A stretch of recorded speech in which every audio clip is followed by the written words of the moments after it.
Elok pagi-pagi ni nak keluar, tiba-tiba kita cek tayar pula pancit. Jadinya alang-alang kita buatlah cara-cara untuk menukar tayar kereta.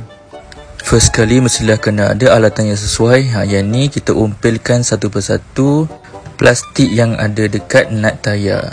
Okey, yang kedua, korang masukkan sahaja tuil macam ni.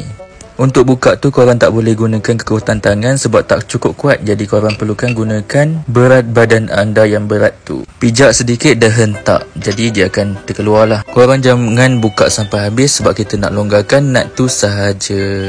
Seterusnya kita masukkan jack ni di bawah, betul-betul di bawah badan kereta. Lepas tu korang pusingkan sahaja jack tu untuk naikkan kereta. Tapi jangan lupa letakkan tayar tambahan di bawah kereta supaya tiada kecelakaan yang akan berlaku. Seperti kereta tu akan jatuh ke, terbalik ke, at least dia akan jatuh atas tayar dahulu, bukan kepala anda. Lepas tu korang bolehlah buka nut-nut yang telah dilonggarkan. Tapi ada dua nut yang masih tersangkut kat situ. Itulah sebab kita kena longgarkan. Kalau dah angkat je tak boleh nak pusing dah tayarnya. Begitu.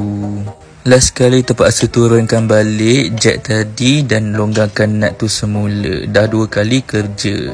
Carit punya carit, rupanya paku yang melekat pada tayar inilah hasilnya. Siapalah yang buang paku tengah jalan ni memang disusahkan hidupnya.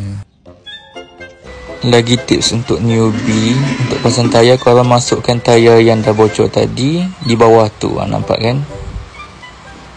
Pasang semula tayar spare yang korang ada, ketatkan, gunakan tangan ataupun kaki sedikit sekadar untuk bawa kereta ke kedai bengkel.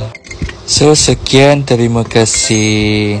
Terima kasih yang sudi menonton, yang ambil tips dan sebagainya. Semoga memberi manfaat kepada anda semua.